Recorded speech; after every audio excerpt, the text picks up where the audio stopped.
Okay बच्चों, ये आपका नेक्स्ट नया पेपर है फर्स्ट टर्म एग्जामिनेशन का, जिसमें उज्जैन जगह है जहां पर ये स्कूल है कोई, तो अच्छी जगह ना, तो वहां पे पेपर हुआ है और आप लोग फटाफट इसके आंसर्स डिस्कस कीजिए। देखिए क्वेश्चन आ चुका है आपके सामने आपकी स्क्रीन पर। अब आप इसमें अपना अपना व्यू देना चालू कीजिए। चूज द करेक्ट, जिसमें लिखा है Java is actually called high level language. High level language, Java high level language है। उसके बाद stand for object oriented programming, B वाला ऑब्जेक्ट ओरिएंटेड प्रोग्रामिंग, उसमें क्या अंतर है? अच्छा ठीक है, ओके, तो ये आपका ए बी सही हो गया।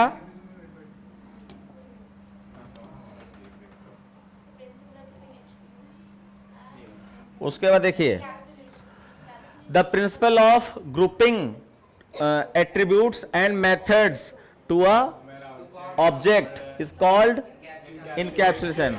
Wrapping of data and its related method, data मतलब एट्रीब्यूट है और मेथड तो मेथड होता ही है, तो इनकैप्सुलेशन कहलाता है। तो ठीक है, इनकैप्सुलेशन अभी वासु भैया ने भी बताया था, इनकैप्सुलेशन से रिलेटेड बहुत ज्यादा क्वेश्चन आ रहा है ना। ठीक है, उसके बाद देखिए विच ऑफ द फॉलोइंग, पढ़ो, translates the and execute the program at the run time. हाँ यस, देखो यस, पहले प्रोग्राम कंपाइल होता है, तो कंपाइल में पूरा पेज कंपाइल करता है एक बार में और बाइट कोड बना देता है, और उसके बाद लाइन बाय लाइन इंटरप्रेट होता है और जावा मशीन कोड में कन्वर्ट करता है, तो वो जेवीएम करता है, इंटरप्रेटर होता है जेवीएम नाम से, जावा वर्चुअल मशीन। तो ये इसका सही आंसर है।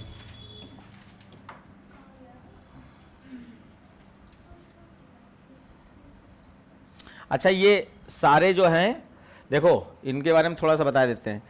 ये कंपाइलर बता दिया कि जो आपका सोर्स कोड है जो ब्लूजे पे लिखा है, सोर्स कोड, उसका सोर्स कोड का आपका एक्सटेंशन नेम क्या होता है? एक्सटेंशन नेम डॉट जावा होता है। सोर्स कोड का एक्सटेंशन नेम, जो भी फाइल हम लोग सेव करते हैं राम डॉट जावा से सेव हो जाएगी। उसके बाद इंटरप्रेटर सोर्स कोड को जो बाइट कोड में कन्वर्ट कर देता है कंपाइलर। जावा का कंपाइलर का नाम क्या है? जावा सी जवैक। तो जब बाइट कोड बन गया, फिर बाइट कोड से एक एक लाइन पढ़कर इंटरप्रेटर मशीन कोड में कन्वर्ट करता है। तो इंटरप्रेटर हमारा कौन सा हो गया? जेवीएम। और जब बाइट कोड बनता है तो उसका फाइल का नाम क्या होता है? Extension name. जैसे राम फाइल का नाम था, तो बाइट कोड की फाइल का नाम क्या बनेगा? Ram dot class. जो सोर्स कोड था वो राम डॉट जावा था, और जो बाइट कोड बना वो राम डॉट क्लास बना। फिर जब मशीन कोड में कन्वर्ट होता है पूरा प्रोग्राम, तो राम डॉट ऑब्जेक्ट बनता है, ओबीजे, ऑब्जेक्ट कोड कहा जाता है। मशीन कोड को ही ऑब्जेक्ट कोड कह देते हैं। ठीक है, तो ये 4-5 क्वेश्चन डिस्कस कर दिए हैं। फिर देखो लिंकर और लोडर, इनका क्या काम है? लिंकर हमारा एक प्रोग्राम है जिसका काम है सोर्स कोड को मशीन, वो क्या कहते हैं, सोर्स कोड वहां से, ऐसा समझ लो लिंकर लोडर। लोडर का काम मेमोरी में प्रोग्राम को लोड करना है। हमने तो प्रोग्राम अपने ब्लूजे में लिखा था, वो मेमोरी में जब रन होगा तो लोड होगा, और लिंकर आपका कंपाइलर, इंटरप्रेटर, इनका सबका लिंक बनाते हुए प्रोग्राम के साथ मशीन कोड में कन्वर्ट करता है। थोड़ा सा आइडिया दे दिया, बाकी ये है नहीं। हाँ क्या कह रहे हो तुम, बताओ। डॉट क्लास बाइट कोड का होता है, बाइट कोड, और वो मशीन कोड का होता है डॉट ओबीजे, ऑब्जेक्ट कोड। उसके बाद इज एन ऊप्स प्रिंसिपल। तो इसमें देखो स्ट्रक्चर्ड प्रोग्रामिंग है, प्रोसीजरल प्रोग्रामिंग है, और इनहेरिटेंस है, और लिंकिंग है। Inheritance C. उसके बाद an array element can be access through, हाँ, इंडेक्स नंबर। कहां पे, कौन सा ऑप्शन है? सी, इंडेक्स नंबर, बिल्कुल सही। उसके बाद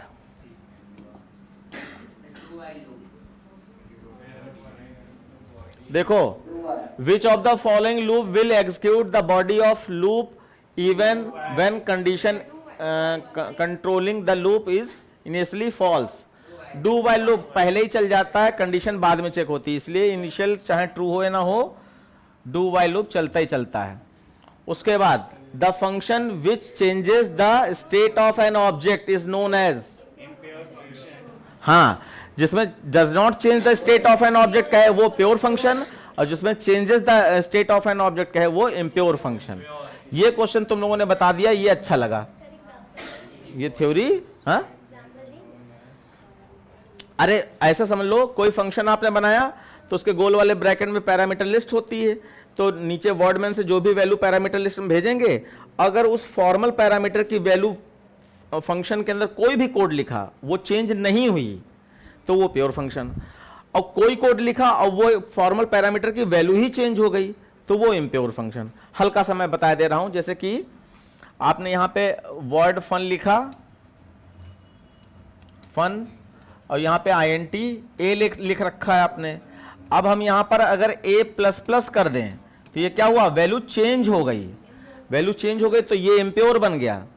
और अगर हम यहां पर B = A+1 लिख रहे हैं तो B में तो वैल्यू चेंज होके आई है, लेकिन A की वैल्यू अभी भी वही है, सेम है, तो ये आपका प्योर फंक्शन हो गया, प्योर फंक्शन हो गया।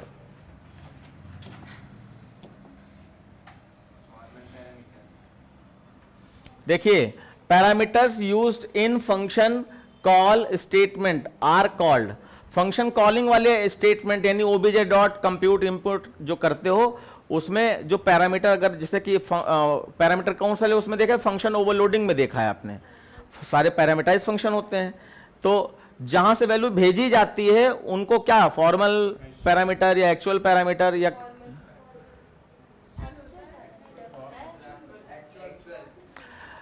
तो इसमें क्या क्या आंसर दिया गया है, defined parameter, passed parameter, actual parameter, formal parameter. तो अब देखो यही चीजें हैं, बार बार पेपर सॉल्व करने से ही ये मेमोरी स्ट्रांग होगी। जहां से वैल्यू भेजी जाती है वो एक्चुअल पैरामीटर होता है, और जहां पे वैल्यू पहुंचती है वो फॉर्मल पैरामीटर होता है। एक्चुअल पैरामीटर में कोई डेटा टाइप नहीं लिखा जाता है यानी INT करके, और फॉर्मल पैरामीटर में जहां फंक्शन हेडर में वैल्यू पहुंचती है वहां पे INT A INT B इस टाइप का लिखा जाता है। एक्चुअल पैरामीटर वैल्यू भेजता है, फॉर्मल पैरामीटर वैल्यू रिसीव करता है। इस तरीके की बातें याद रखो। और actual parameter function calling statement में होता है, और फॉर्मल पैरामीटर फंक्शन प्रोटोटाइप में होता है या फंक्शन हेडर में होता है। ठीक है, ये सारी बातें हो गई। तो इसका आंसर हो गया आपका actual parameter.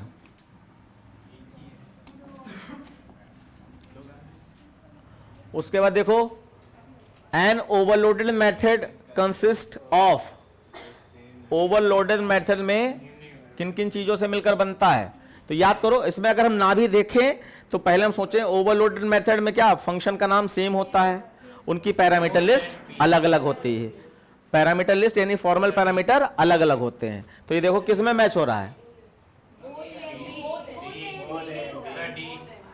The same method name with different type of parameter, the same method name with different number of parameter, हाँ बोथ, ये दोनों सही हैं। तो आपका कहां गया, डी है। और सी का मतलब क्या है, देखें, द सेम मेथड नेम सही है, same number of type of parameter with different return value. तो मतलब सेम नंबर ऑफ पैरामीटर अगर कह रहे हैं तो वो तो डिफरेंट पैरामीटर होता है ना, चाहे उनकी डेटा टाइप अलग हो और चाहे नंबर ऑफ आर्गुमेंट कम ज्यादा हो, और रिटर्न टाइप डिफरेंट होने से बहुत ज्यादा फर्क नहीं पड़ता। जैसे कि कोई फंक्शन इंट रिटर्न कर रहा है, कोई फंक्शन वॉइड से बना है, लेकिन उसका फंक्शन का नाम सेम है, तो उससे हमें ज्यादा मतलब नहीं रहता है। फंक्शन ओवरलोडिंग का मतलब फंक्शन का नाम सेम होना चाहिए, उसकी पैरामीटर लिस्ट अलग अलग होनी चाहिए, और उसका रिटर्न टाइप कुछ भी हो सकता है, सेम भी हो सकता है और नहीं भी सेम हो सकता है। उसके बाद देखेंगे, अ कंस्ट्रक्टर हैज रिटर्न टाइप, देखो इसमें वॉइड है, इंट है, नो है और प्रिमिटिव है। कंस्ट्रक्टर के बारे में सोचो, कंस्ट्रक्टर का दूसरा पॉइंट क्या था, constructor never return value not even void, constructor में कोई वैल्यू रिटर्न नहीं होती है, उसमें वॉइड भी नहीं लगा होता है। तो यहां पर नो होगा, नो। पूछ लेना, कुछ एक्सप्लेनेशन एक्स्ट्रा में चाहते हो तो क्वेश्चन को पूछ सकते हो। ऑनलाइन वाले बच्चे बता नहीं रहे, ऑनलाइन वाले बच्चे कोई जवाब नहीं आ रहा है। मेरा माइक एक बंद है क्या? भैया जवाब दिया करो, 10th वाले बच्चे।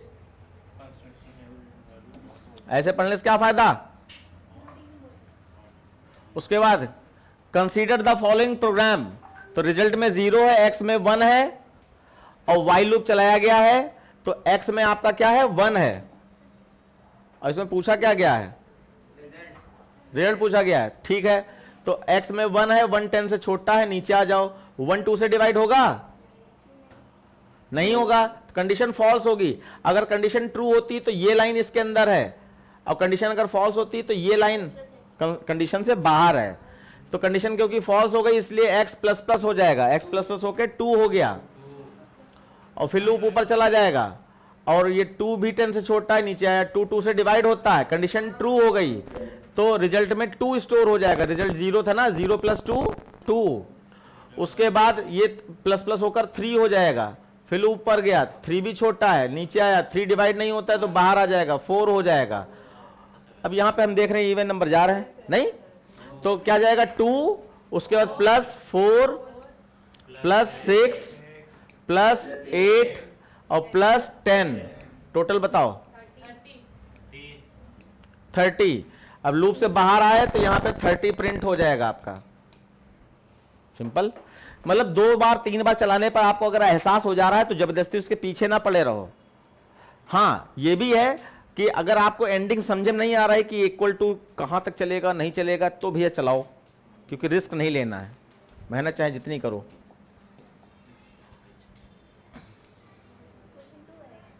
उसके बाद विच ऑफ द वही वाला है, हाँ 30। उसके बाद नेक्स्ट क्वेश्चन देखिए, प्लस प्लस माइनस माइनस वाले बहुत अच्छी प्रैक्टिस करके जाओ, लेफ्ट टू राइट की ओर सॉल्व करते हैं। ऑपरेटर प्रेसिडेंस का विशेष ख्याल रखो। अब देखो यहां पर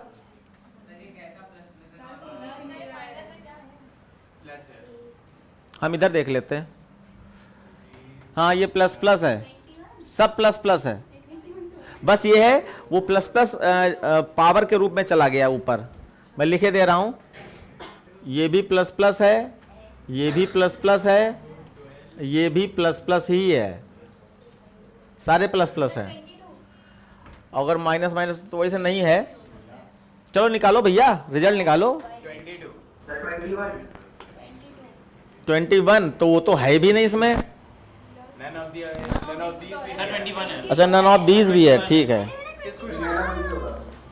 देखते हैं, देखो y की वैल्यू बच्चों देखो, y की वैल्यू क्या है?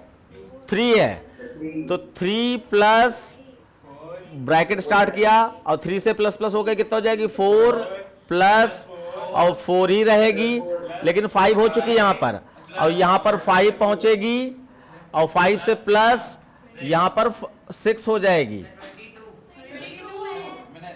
करो 22 हो गया, तो ये वाला सही है। गुड कर लिया तुमने आखिरी, कोई बात नहीं, तुम कर लेते हो, हमें मालूम है। उसके बाद देखो size of array A having 25 element array में है, इंटीजर टाइप के, तो मेमोरी साइज इन बाइट बताओ।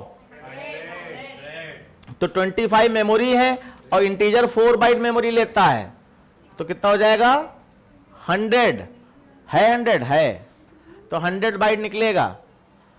उसके बाद विच of the following type can be used for a non returnable function? हाँ, जब फंक्शन वैल्यू रिटर्न नहीं करता है तो उसे वॉइड कहते हैं, बिल्कुल सही। उसके बाद which keyword makes class members accessible outside the class?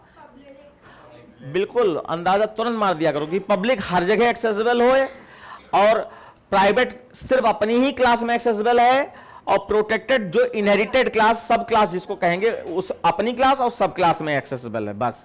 तो इसका आंसर क्या हो गया? पब्लिक। हाँ, पैकेज भी होता है, मतलब सेम पैकेज, या हम लोग यूजर डिफाइंड पैकेज भी बना सकते हैं, खुद के पैकेज। फिर उसके बाद देखो, which of the following keyword is used to control access to the class member. ये क्या दूसरा क्वेश्चन है क्या?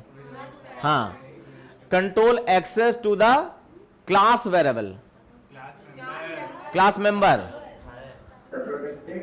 हाँ, रुक जाओ, पहले देख ले जरा।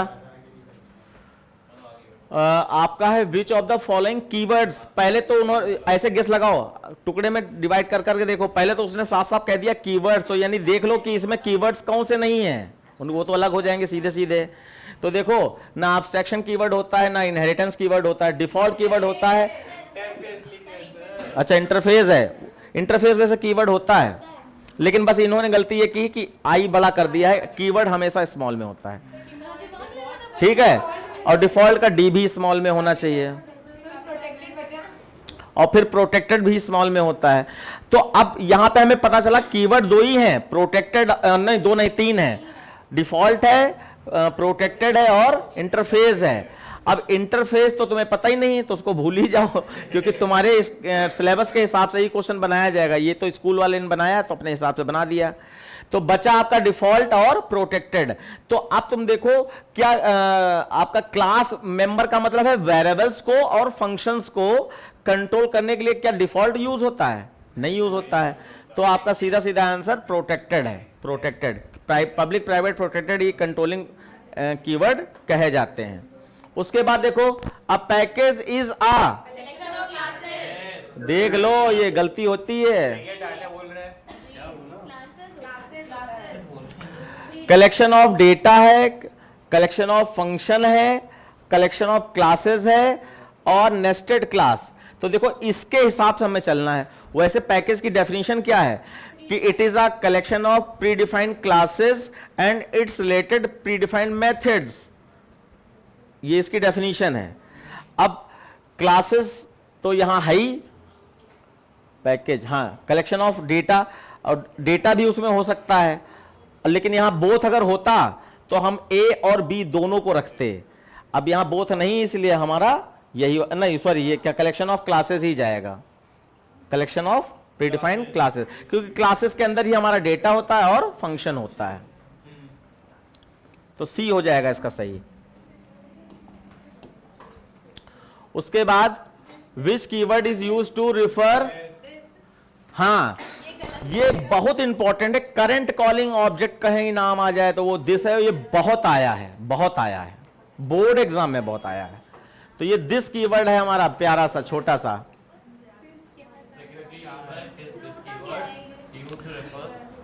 हाँ, लिख लो, this keyword is use to refers the current calling object, current calling object.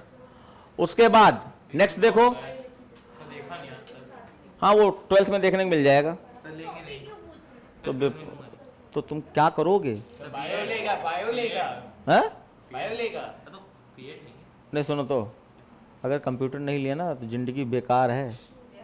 हाँ, जाने क्या करोगे, क्योंकि वो ट्रेडिशनल सारे काम जो सदियों से चलते चले आ रहे हैं, अगर वही करते रहोगे तो कुछ नाम नहीं कर पाओगे, खाली अपने खाने पीने का जो है जुगाड़ कर पाओगे। हाँ, what is the value of function method seal, बताओ भाई। अगर देखो, सील में अगर माइनस में वैल्यू है तो बस पॉइंट के बाद में जो भी वैल्यू है हटा दो, इंटीजर पार्ट में कोई चेंज ना करो, अगर माइनस में है। अगर प्लस में है तो इंटीजर पार्ट को बढ़ा दो और पॉइंट के बाद वाली वैल्यू को 0 कर दो। तो यहां पे आप आ जाएगा -2.0, कहां लिखा है? बी, -2.0, ठीक हो गया, खत्म। अरे बाप रे, ये जाने क्या है, ये तो वैसे हम पढ़ सकते हैं, लेकिन चश्मा लगा के भी दिखाई नहीं पड़ रहा है। अरे तो जावा एक्सप्रेशन है तो कर ही लोगे, जैसे यहां पर सही कह रहे हो, 2x लिखा है, नहीं 2x के बाद प्लस लगा के बताओ क्या लिखा है,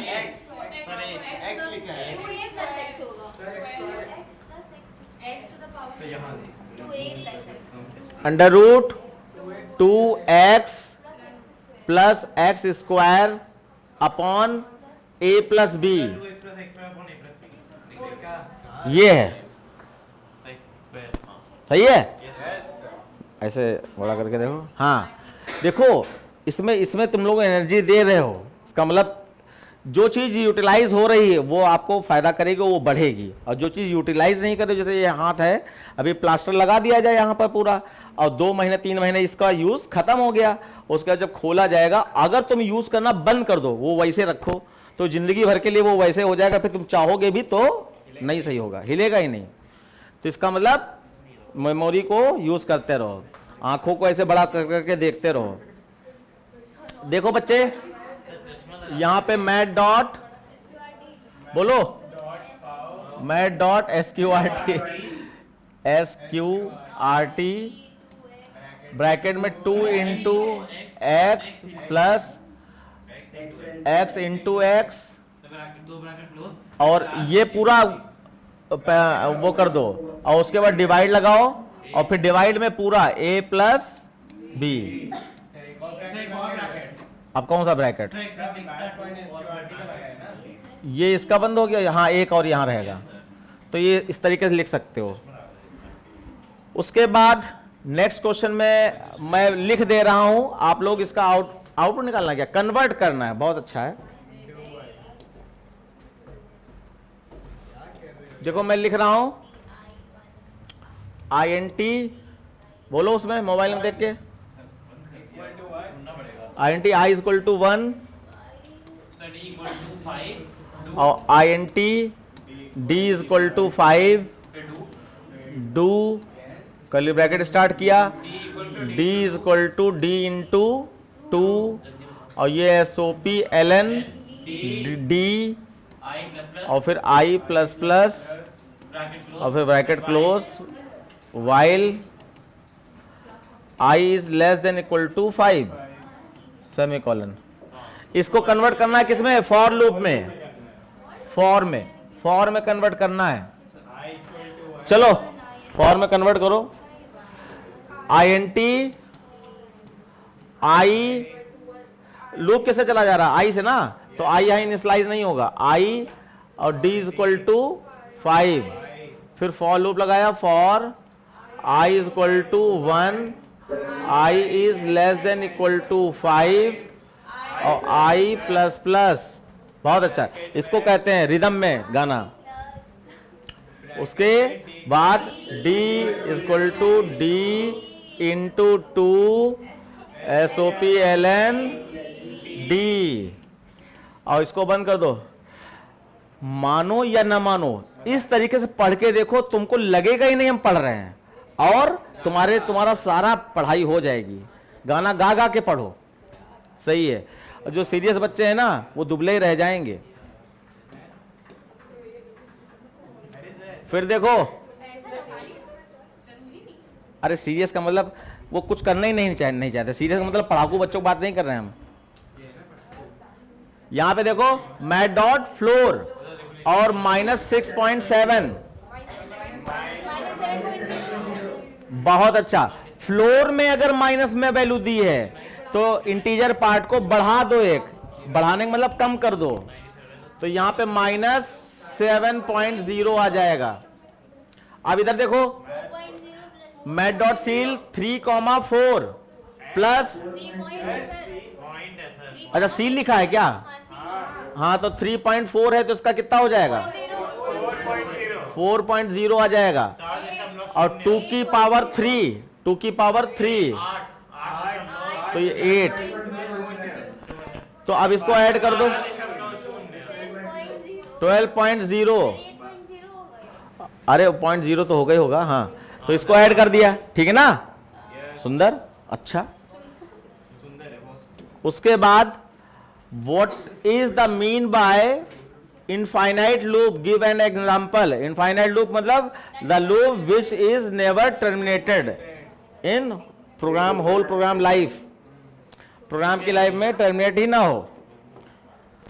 तो इसमें एग्जाम्पल दे दो, एग्जाम्पल कोई भी दे दो।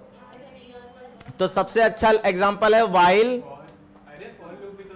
अरे कुछ भी कर सकते हो, वाइल ट्रू, और यहां पे SOPLN राम, ऐसे कर दो, बस हो गया। तो ये हमेशा राम प्रिंट करता रहेगा, ये हमेशा राम प्रिंट करता रहेगा। हो तो गया फॉर का, फॉर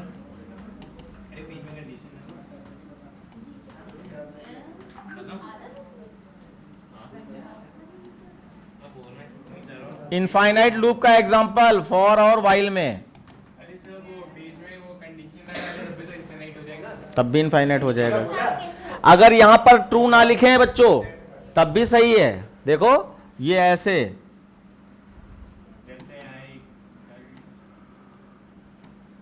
ऐसे ये बिल्कुल सही है। अब इसका सही का रीजन समझ लो, बिहाइंड दिस रीजन, कि जहां कहीं कंडीशन होती है, जैसे कि इसके बीच में होती है, तो कंडीशन अगर नहीं लिखी है तो बाय डिफॉल्ट वहां ट्रू माना जाता है।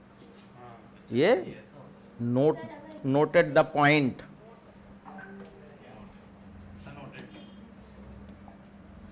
उसके बाद देखो भैया क्या है, अच्छा यहां एनालाइज करना है, क्वेश्चन पढ़ लो।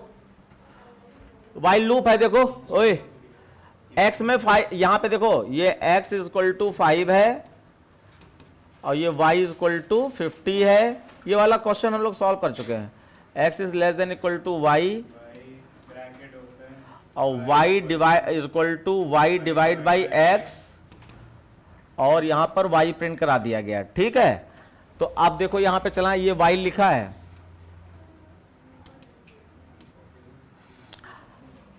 अब इसको इसमें क्या पूछा गया, कितनी बार चलेगा लूप, देखो ये आंसर खाली पूछा, हाँ टाइम्स लिखा है बॉडी ऑफ लूप, तो शो द वर्किंग, यहाँ पे ड्राई रन वर्किंग दिखानी होती है।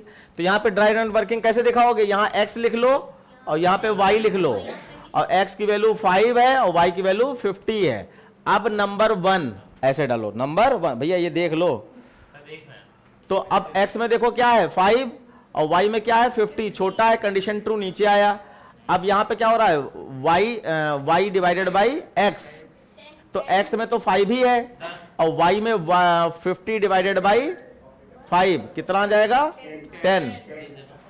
फिर ऊपर चला गया, अब x की वैल्यू तो अभी भी 5 है ना, x तो चेंज हुआ नहीं, तो अब चेक हो रहा है कि 5 इज लेस देन 10, फिर कंडीशन ट्रू हो गई, तो कंडीशन ट्रू है तो नीचे सेकेंड टाइम, अब यहां x में 5 ही है और यहां 10 डिवाइडेड बाई 5 हो गया तो 2 आ गया।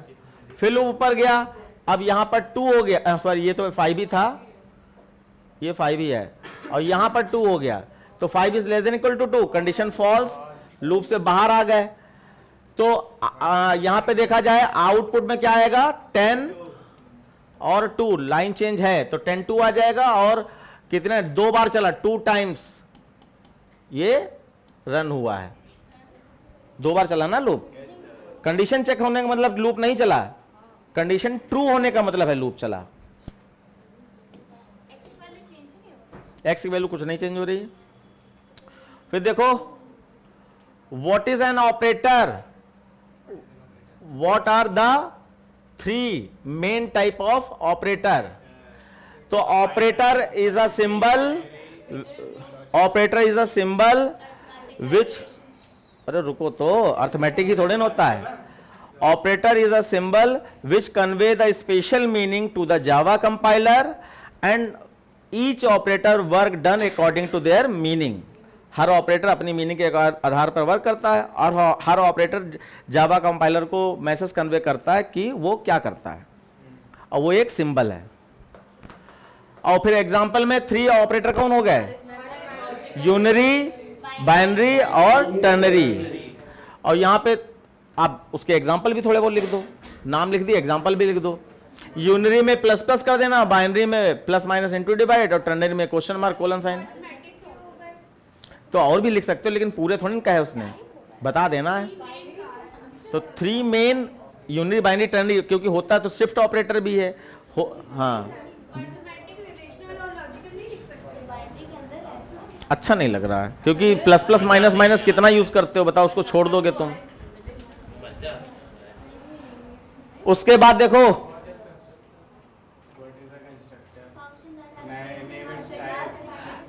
ये क्या, what is constructor, name, its type. तो कंस्ट्रक्टर की डेफिनेशन क्या दोगे? It is a special type of function which name same as class name, ये इसकी डेफिनेशन है। और उसके बाद क्या लिखा है? Name is type. There are two type constructor, पहला पैरामीटराइज कंस्ट्रक्टर, दूसरा नॉन पैरामीटराइज।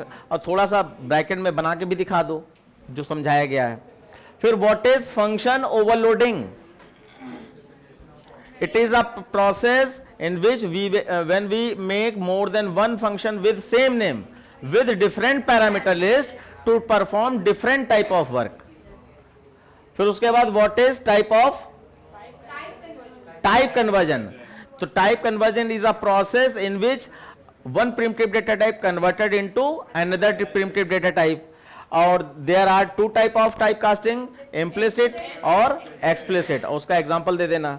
उसके बाद name the type of data used in class, in a class, name the type of data used. तो इसमें इंस्टेंस वेरिएबल यूज होते हैं और class variable, दो तरीके का डेटा यूज होता है, इंस्टेंस वेरिएबल और क्लास वेरिएबल। तो ठीक है, सेक्शन 1 आपका सफलतापूर्वक पूरा हो गया है। अब अगले क्लास में हम लोग सेक्शन B सॉल्व करेंगे, अगर अच्छा लगा तो, या जो अच्छे क्वेश्चन होंगे वो। स्टैटिक, हाँ ये भी फंक्शन है। तो यहां पे क्या लिखा था? In type of data in a class पूछना था, टाइप ऑफ फंक्शन नहीं पूछा गया था। डेटा मेंबर को किसको कहते हैं? वेरिएबल्स को कहते हैं। और मेंबर मेथड क्लास को, फंक्शंस को कहते हैं। थैंक यू उज्जैन, जय उज्जैन।